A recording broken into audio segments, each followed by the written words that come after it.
Welcome to Connective Care Education. Factors that may affect individuals. Environmental. Housing conditions. Housing is a major element in people's living standards. Access to housing that is weatherproof, warm, and gives its occupants a feeling of safety, privacy, and personal space will have a positive impact on their health and well-being. Poor quality housing can lead to poor mental health and domestic violence. It can lead to social isolation as individuals feel unable to invite others into their home. Homeless people and those that fear their communities often feel isolated. Many parents are in despair and worry due to homelessness. Availability of health and social care and childcare services. Individuals use health and social care services throughout their lives. The needs of an individual vary according to their life stage and the type of conditions they may have. Even a healthy individual will need to use the services for immunisation and education. Health and social care services support individuals from conception to the end of their lives. A healthy mother will have a healthy child. A healthy child will become a healthy adult. If individuals are healthy, then resources can be used for those who are ill and need looking after, whether short or long term. Health services help individuals to be free from illness, injury and pain so that they can continue to lead normal lives. It is also important for health services to prevent health problems and encourage healthy lifestyles.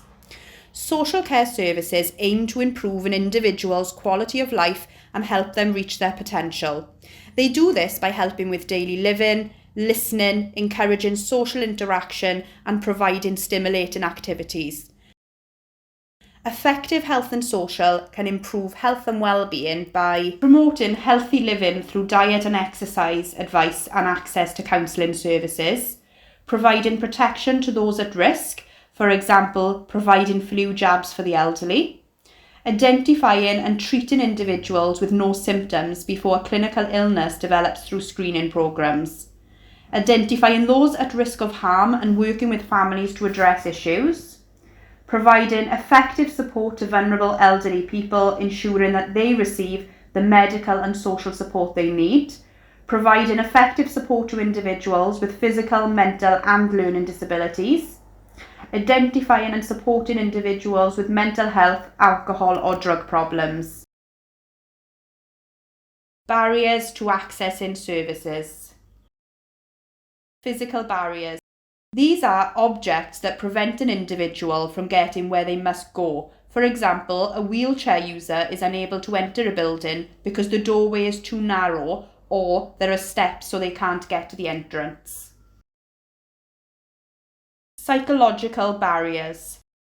This barrier affects the way an individual thinks about a service. For example, it may be they have a fear of the dentist.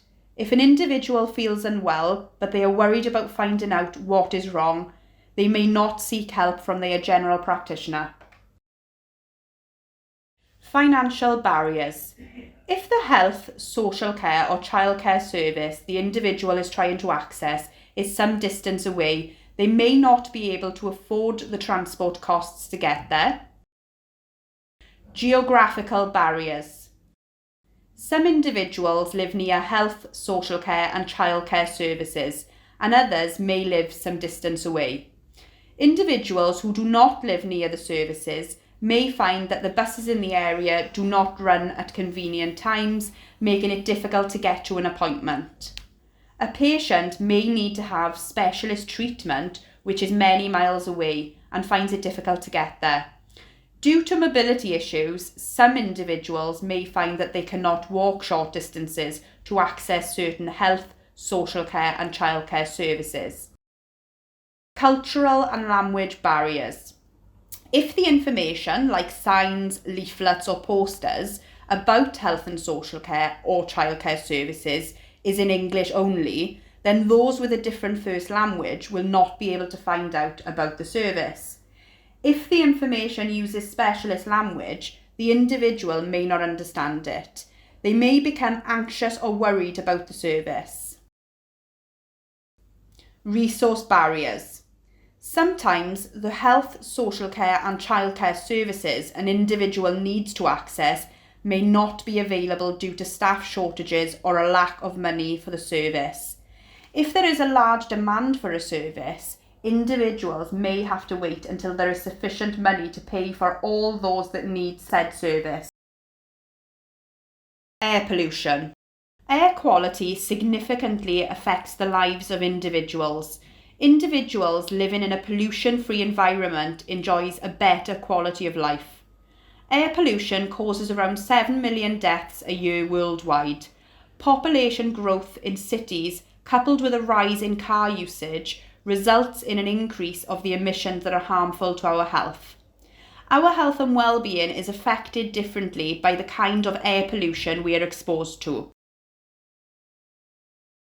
Air pollution can cause respiratory diseases, cardiovascular disease, fatigue, headaches and anxiety, irritation of the eyes, nose and throat, damage to reproductive organs, harm to the liver, spleen and blood, nervous system damage.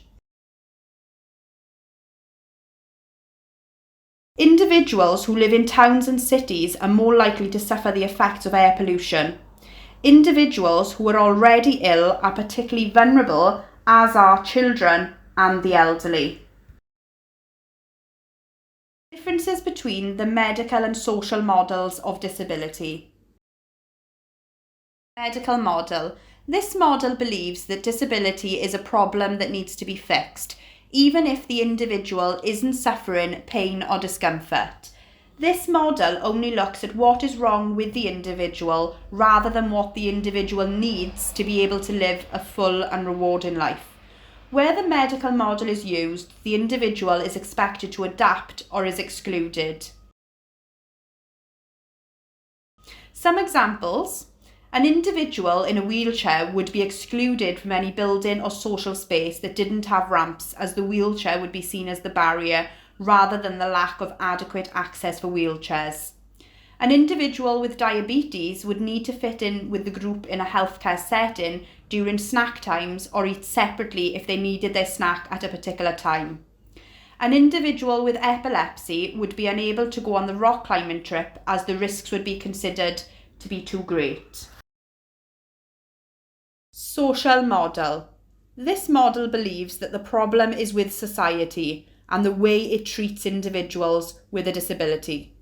It views disability as simply a difference and believes that society needs to ensure that a disabled individual's rights need to be supported. Some examples.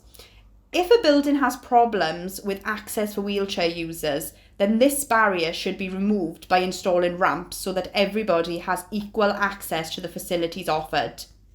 If a health or social care setting is aware that an individual is diabetic and needs snacks at particular intervals throughout the day, they will ensure that the individual's meal times cater to those needs. An individual with epilepsy who wishes to take part in a rock climbing trip would be allowed to do so, and the organisers of the trip would be required to carry out a risk assessment and ensure that appropriate support is put in place. Please pause the presentation here and complete worksheet for Unit 003, Learning Outcome 2, Worksheet 7. Interdependence between good physical and mental health. In the past, the mind and the body were viewed as two separate entities. More modern thinking recognises the interdependence between our physical health and mental health. Studies have shown that physical activity has positive psychosocial benefits, which has a link with mental health. Therefore, taking care of physical health can be good for mental health too. It is well known that taking care of our physical health is a vital aspect of staying healthy. Looking after physical health helps build resilience against physical diseases and illnesses. There is a link between moderate amounts of exercising and reducing the chances of developing heart disease, hypertension, osteoporosis and type 2 diabetes. Physical activity helps in the development of resilience and coping strategies in managing mental health. Being active helps mental health as a distraction to unhelpful thinking, which improves mood, increasing a sense of control and confidence when achieving a goal that is a challenge, and interaction with other individuals as a way of developing mutual support. Physical activity often involves a social element which can impact positively on mood and a sense of well-being too. It is important to remember that humans are social beings and need to experience life within a social context. What do we mean by physical health? Achieving physical health is linked to being active and gaining physical fitness. Being physically fit helps individuals do the activities that they want to do. Being unable to do the things that have been chosen can have an impact on mood and general well-being. So, everyone needs a certain level of physical fitness to be able to take part and to enjoy life. The human body can be compared to a car. It needs maintenance and fuel to work. A car wouldn't be expected to start and keep going with no petrol and no servicing to keep it roadworthy. Alongside physical activity, everyone needs to have a good, healthy, balanced diet, quality rest and sleep. What is good mental health and why do we need it? Mental health is something that affects daily life. It is influenced and influences how everyone feels about themselves, mood, thinking and behaviour. It's important to recognise that there is a difference between not being mentally healthy and having a mental health problem. Think about having good mental health and poor mental health sitting on a horizontal line with one at each end. Every individual's experience of mental health will be on this line somewhere, and of course it changes over our lifetime. Feelings of being stressed and scared about something, such as sitting an exam, can go once the results are in. When these feelings stay for a longer time and stop us doing the things that we want to do, it can be an indication of a more serious problem. Having good mental health is linked to our well-being and ability to cope with what life throws at us. Taking care of our mental health helps us develop the resilience to bounce back after an upsetting or stressful time and to get on with our lives in the way that we want to. How does physical health impact on mental health? Self-esteem is an indicator of the mental health of an individual. It is linked with the value individuals place on themselves and can be unhelpful when it is at the extremes, either very poor or too great. Self-esteem requires a balance for it to be a healthy aspect in anyone's life, which can be helped by taking a realistic view. Self-image is tied in with the levels of self-esteem. Perceived physical appearance can affect self-esteem by reducing it or boosting it, depending on what individuals think about how they look to others. If individuals are unhappy about how they look, it impacts on health and general well-being through affecting how much confidence there is with interactions with others. This can impact on mood and create a vicious cycle. If we withdraw from social settings, confidence will often reduce further. Physical activity can have a positive impact on self-esteem and mood by allowing the individual to gain a sense of control. The initiative Couch to 5K, which is supported by the NHS, is an example of this. Setting small, realistic and achievable goals to increase physical activity over time can result in a sense of achievement. It also builds up resilience to cope with life stresses as well as helps gain a satisfaction with overall appearance. Anxiety and depression. As well as changing the body's shape, undertaking physical activity also prompts internal changes. The body's chemical balance alters when we are exercising and endorphins are released, which make individuals feel good. This has an impact on mood alongside giving a boost of energy. It reduces worrying and helps aid better sleep. These factors can affect mental illnesses such as anxiety and depression. Neurotic illnesses such as anxiety and depression are, in part, a result of chemical changes in the brain. The positive chemical changes that occur when exercising can help alleviate the low mood and stress that accompanies mental illnesses. Introducing physical activity into daily life in a regular way helps reduce tension and frustration levels. This in turn helps both the body and mind's ability to cope with stressful times when and if they arise. Physical activity can help shift the focus from unhelpful thoughts that fuel feelings of anxiety or depression. Apart from the chemical changes that occur in the body, it can also give a different perspective on life. Being mindful when engaging in the activity brings a sense of calm, which allows individuals to look at the things with greater objectivity. This has a direct impact on mental health and well-being, as it helps individuals feel more in control and able to manage mood by challenging or ignoring unhelpful thoughts. Sedentary behaviour. Sedentary behaviour can have a negative impact on mental health and well-being. Sedentary behaviour is when low levels of energy are expended in the activity being done. Most often, this type of behaviour is associated with screen time, so the use of laptops, televisions, tablets, mobile phones, etc. Interacting with these devices usually occurs while sitting and requires limited movement. The day being filled with many hours of sedentary behaviour can become a problem. It affects physical health by reducing cardiovascular fitness and metabolic rate, which can result in an increase in weight gain. Inactivity can also impact on the mental health of an individual. Diminished feelings of well-being and an increased sense of distress are associated with sedentary behaviour. This is especially the case when this takes place in social isolation. This can impact on mood and self-worth, which can lead to the development of mental illnesses such as depression. Reductions in time spent sitting, whether when working or in leisure time, can impact positively on mental health by increasing our energy levels and alertness. Cognition. Cognition is the ability to think. It involves processes such as attention, reasoning skills, the ability to weigh up information to make decisions, memory and language, and so on. Abilities in cognition are an essential aspect of our daily life and allow us to engage in daily activities such as learning. Studies in children show a link between routine physical activity and enhanced cognition.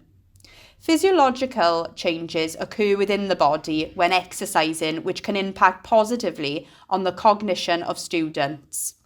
An increase of oxygen in the blood and an increase of blood flow to the brain helps to clarify things and allow individuals to think more clearly. Alongside this, an additional chemical interaction occurs. The brain senses a moment of stress on exertion and counteracts this by producing a protein that protects the brain. This protein also has a reset function and repairs the neurons associated with memory. These interactions increase alertness, attention, and reasoning skills. It is easy to make the connection between this and the impact of this on cognition. Physical activity results in better behaviour in the classroom, showing an increase in ability to concentrate and results in the achievement of better results academically. A note of caution. Although there is a positive link between physical activity and good mental health, there is also a cautionary note to be added to make this a complete picture. There are instances which show that the interdependence between physical activity and mental health can have negative implications. For some individuals, exercising can become a preoccupation. This can lead to the balance between leisure, work, and self-care becoming unhealthy. When exercise becomes an obsession for individuals, it can result in feeling a lack of control as the regime takes over. This type of behaviour not only has a detrimental impact on the physical body, such as damage to weight-bearing joints, it can also cause stress, anxiety and exhaustion as the pressure to exercise becomes overwhelming. Short-term, high-intensity exercise can be detrimental to mood, whereas good mental health has been associated with medium and long-term regimes of moderate physical intensity. This high intensity is incorporated into the training for elite athletes. The specific training regime developed for athletes at this level is essential for developing the endurance needed on the pitch. However, it can result in changes in mood, which is added to when they have limited time to recover. The pressure to perform in training and on the pitch can lead to feelings of stress and concerns about performance. Other behaviours associated with more extreme physical activity can also have an impact on mental health. The use of steroids to increase the body's ability to train can also have a negative impact on mental health. These substances have been linked to changes in mood, such as irritability and manic risk-taking behaviours. The symptoms of depression have also been associated with users that cease to use steroids and with psychotic symptoms, which can then lead to unpredictable behaviour.